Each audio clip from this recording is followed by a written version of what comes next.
भगवान शालिग्राम को ले जाता और सब वहीं पर भगवान गाय चढ़ती रहती, भगवान नारायण का पूजन करते, आपस में प्रसाद वितरण करते। तस्य पुत्र शतम नष्टम धनदानादिकम चेत सत्य देवेन तस्त्रम नाष्टम मग्निशितम। कहते हैं तुंगध्वज नाम के राजा आखिर करने वन में गए हुए थे, देखा थक गए, विश्राम के लिए बैठे, देखा गोपाल कथा कर रहे हैं। ग्वालों की भी जब कथा पूर्ण हुई, जाकर के प्रसाद राजन को दिया, राजा ने प्रसाद स्वीकार नहीं किया, कहा ये रख दो, और गोपाल प्रसाद रख के चले गए और राजा अपने नगर को चले आए। उस प्रसाद को वहीं पे छोड़ दिया, अपने नगर में आए, थोड़ा समय काल बीता, देखा राज्य में सब कुछ ठीक नहीं हो रहा, नाना प्रकार की विघ्न बाधाएं उत्पन्न हो रही हैं। गुरुदेव के आश्रम में गए, ओम जिनय नजनमय जंत देवास्तान धर्माणि तुमान्यासन्नाते हनाकम महिमानः सयंत्र पूर्वे साध्याः शांति देवा। जाकर के गुरुदेव को प्रणाम किया, प्रभु सब कुछ ठीक नहीं चल रहा है, क्या किया जाए। गुरुदेव ने ध्यान लगाकर देखा कि आपने किसी का अपमान किया है, गौ का, ब्राह्मण का, देव का। राजा ने कहा नहीं, हमारे यहाँ तो नित्य प्रति एक होती है। फिर गुरुदेव ने कहा आपने कहीं प्रसाद का अपमान किया है। राजा को स्मृति हुई, क्या हमने भगवान नारायण का प्रसाद वहीं पे छोड़ दिया था। गुरुदेव ने कहा आप जाकर के गोपवालों के साथ में कथा श्रवण करें और प्रसाद ग्रहण करें, निश्चित ही कृपा प्राप्त होगी। कई बार हम लोगों के साथ में भी ऐसा होता है, कथा में आए कि प्रसाद त्यागने से विघ्न कष्ट उत्पन्न होते हैं। हमारे साथ में भी ऐसा होता है, हम लोग जा रहे होते हैं, रास्ते में गाड़ी में प्रसाद दे दिया जाता है। कई बार लोग तीर्थ स्थान जाते हैं और वहां से प्रसाद ले आते हैं। कल एक लोग महाकाल गए तो उन्होंने कहा कि हम आपके लिए काल भैरव आए, क्या प्रसाद ले आए। हमने कहा भैया काल भैरव का प्रसाद घर नहीं लाया जाता है। बहुत सारे लोग तो यहाँ से मान के जाते हैं, सुने रहते हैं कि वहाँ पे जो है मदिरा चढ़ाई जाती है और पंडित जी भी वहाँ मदिरा चढ़ा करके वो प्रसाद ही उनको दे देते हैं और उसका वो उपयोग भी नहीं करते। तो कई बार ऐसा होता है कि कोई कहीं दर्शन के लिए गया और उन्होंने आपके यहाँ जो है प्रसाद भिजवा दिया। प्राय कई जगह ऐसे तीर्थ हैं जहाँ से प्रसाद घर आता नहीं है, जैसे बनारस से गंगा जल नहीं आता है, लेकिन अब आप जानकारी नहीं है, लोग ले आते हैं, लोग यहाँ भिजवा भी देते हैं। तो कहते हैं जो प्रसाद, कथा तो ये भी है शास्त्रों में कि जिस यज्ञ में आप शामिल नहीं हुए हैं, कहते उस प्रसाद को ग्रहण भी नहीं करना चाहिए। फिर करें क्या, ऐसी समस्याएं अगर हैं तो उसका उपाय क्या है। तो कहते हैं हम लोग जो भी सामग्री चढ़ाते हैं, नाना प्रकार की सामग्री है, जो प्रसाद पाने योग्य उसको हम लोग पाते हैं, बाकी सम्मान के साथ में विसर्जन कर दिया जाता है। जैसे पुष्प है, पान है, सुपारी इत्यादि, अक्षत इत्यादि है,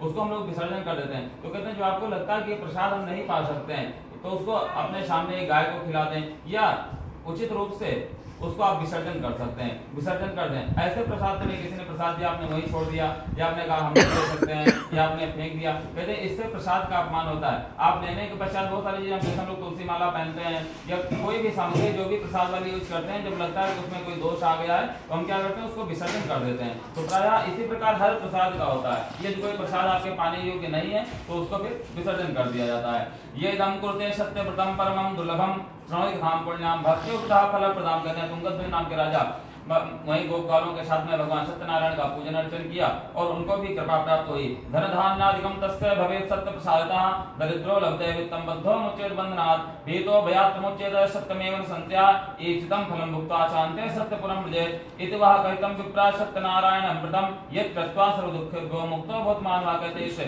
भगवान सत्यनारायण का जो पूजन करते हैं, अर्चन करते हैं, इस कथा को जो श्रवण करते हैं, मनन करते हैं, मुक्तो सर्व दुःखेभ्यो मुक्तो भवत्, कहते हैं सभी विघ्नों से, बाधाओं से, कष्टों से मुक्त हो जाते हैं। विशेषतः कलियुगे सत्य पूजा फलप्रदा केचित् कालम वदस्यन्ति सप्तमी समतमयो। कहते हैं विशेषता कलयुग में इसके समान कोई सूक्ष्म लघु उपाय नहीं है। सत्यनारायण के जिम सत्य देव थापरे नाना रूप धरो बुधाय शेर फल प्रदम। भगवान लक्ष्मी नारायण, भगवान सत्यनारायण, श्री राधा माधव जी, श्री सीतारामचंद्र जी सब एक ही स्वरूप हैं। ये इदम पढ़ते हैं नित्यम श्रवतम सत्तमा तस्य नश्यन्ति पापानि सत्यदेव प्रसादतः सदानंदो महाप्राज्ञा सदामा ब्राह्मणो भूत। कहते हैं जो 5 भक्तों की कथा आती है दूसरे जन्म में उनको क्या प्राप्त हुआ, सतानंदो महाप्राज्ञा सुदामा ब्राह्मणो भूत। कहते हैं जो सतानंद ब्राह्मण देव थे काशीपुर में, कहते हैं वो सुदामा जी हुए और भगवान कृष्ण की कृपा से मोक्ष को प्राप्त किया।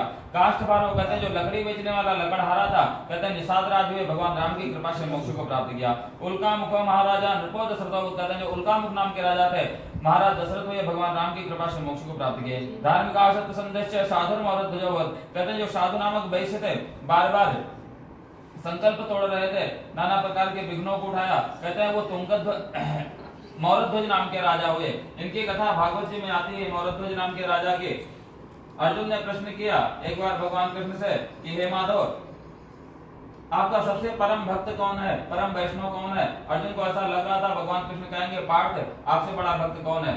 भगवान कृष्ण ने कहा कि आपने प्रश्न अच्छा किया है।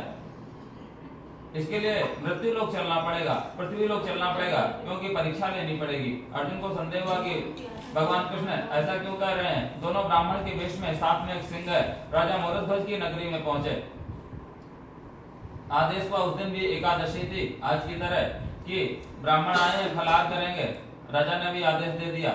साथ में कहा गया कि साथ में एक सिंह है, उसके भी भोजन की व्यवस्था की जाए। राजा ने कहा उसकी व्यवस्था हो जाएगी। शर्त लगा दी गई कि आपके पुत्र का ही आहार ग्रहण करेगा। राजा ने प्रार्थना किया, प्रभु हमारे एक ही पुत्र है, आप लोगों के आशीर्वाद से एकादशी का प्रसाद है, ऐसा कैसे संभव है। तो ब्राह्मणों ने कहा कि हम भी फलाहार ग्रहण नहीं करेंगे। और उन्होंने पहले ही अम्बरीश और दुर्वासा की कथा सुनी हुई थी, नाना प्रकार के विघ्न हुए थे। राजा ने कहा अच्छा ठीक है, ले लीजिए भाई, आप पुत्र ले लीजिए। उन्होंने कहा नहीं, ऐसे नहीं लेंगे, आपको दोनों को, माता पिता को ही इसको जो है काट के देना होगा। राजा ने कहा हम लोग तो आज तुलसी और गंगा जल से व्रत रहते हैं, फल भी नहीं काट रहे, आप कैसा अपराध हमसे करा रहे हैं। पुनः दोनों ने मना कर दिया कि नहीं, हम फलाहार ग्रहण नहीं करेंगे, आपको शर्त माननी होगी। दोनों तैयार हो गए। जैसे ही उन्होंने आरा उठाया, कहते हैं भगवान कृष्ण अपने स्वरूप में आ गए। बोले श्री कृष्णचंद्र भगवान की जय, श्री लक्ष्मी नारायण भगवान की जय, श्री सत्यनारायण भगवान